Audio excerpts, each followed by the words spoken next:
Bonjour à tous, je m'appelle Nathanaël, je suis à l'ICAM de Lille en dernière année et avec mon groupe de recherche de la chaire Sens au travail, on s'est rendu actuellement sur la grande place de Lille pour aller à la rencontre des Lillois et leur poser cette question: quels principaux changements sociétaux avez-vous remarqué dans votre travail au cours des dernières années? C'est parti, venez avec moi, je vous embarque. Bonjour monsieur, comment vous appelez-vous? Alors je m'appelle Éric Desbruyelles-Lebas. Je m'appelle Laure, bonjour. Bonjour, je m'appelle Lila. Pierre Lisée. Thérèse Carlier. Dans quel domaine vous travaillez actuellement? Je suis psychiatre. Je travaille actuellement dans le domaine de la construction. Aide-soignante en veille animation. J'ai été ouvrier dans une entreprise, j'ai été maître nageur dans une piscine. Enseignante dans le primaire. Pendant combien de temps à peu près?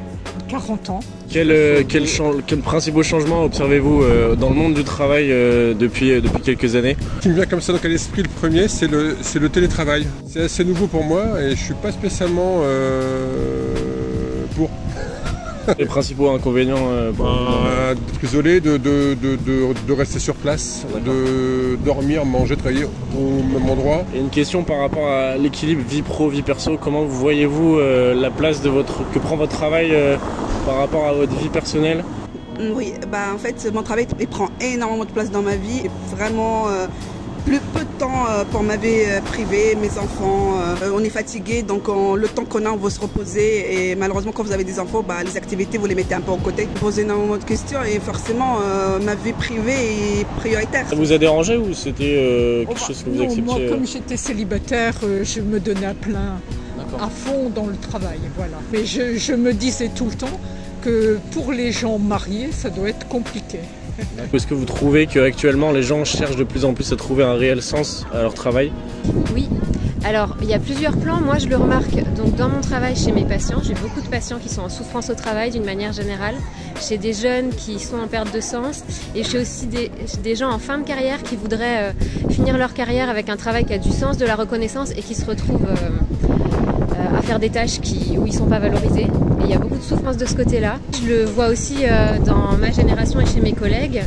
Moi-même, j'ai fait des gros changements dans mon travail. Il y a quelques années, je me suis mise à temps partiel parce que c'était trop compliqué et parce qu'en fait, il y avait vraiment un déséquilibre entre le côté humain qui avait du sens pour moi et toutes l'administratif, les papiers, la direction, enfin des choses qui n'allaient pas ensemble et du coup ça a été très compliqué et j'ai changé ça et j'ai pas mal de collègues qui ont fait la même chose en passant par exemple de l'hôpital public au libéral où il n'y a pas forcément moins de travail mais ils sont un peu plus maîtres et maîtresses de ce qu'ils font, quoi.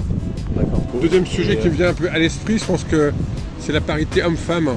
Beaucoup de regrets sur le fait qu'il n'y ait pas assez de femmes dans mon métier. J'ai eu de la chance de travailler avec des femmes et je trouve que c'est vraiment un plus. Deux tempéraments différents et... Deux visions différentes peut-être? Oui, mais c'est là où c'est super intéressant. Quand on a des problèmes à résoudre, une femme peut avoir une autre approche et ça débloque les choses parfois. Construction, il y en a peu. Dans l'industrie, il n'y en a pas beaucoup non plus. Dans l'IT, un peu plus, mais ça reste quand même un milieu d'hommes, quand même, je pense. Pour l'instant, il y a un léger changement.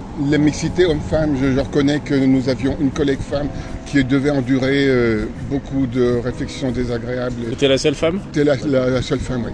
Elle était un peu la cible de remarques sexistes ou de... Non.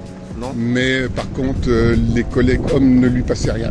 Plus de femmes que d'hommes quand même dans ce genre de métier. Moi, j'ai pas vu beaucoup d'hommes. C'est un métier de femme, vous disiez tout à l'heure. Oui, c'est plus métier femme, clairement, parce que, comme j'ai dit, il y a les exigences de patients et que beaucoup de femmes n'acceptent pas beaucoup les hommes. Le point pour moi qui me semble essentiel d'évolution au cours de ma carrière, c'est surtout la place, l'importance de l'institutrice, des paroles dites par l'institutrice. On ne cherche pas à comprendre, mais c'est l'enfant qui est roi.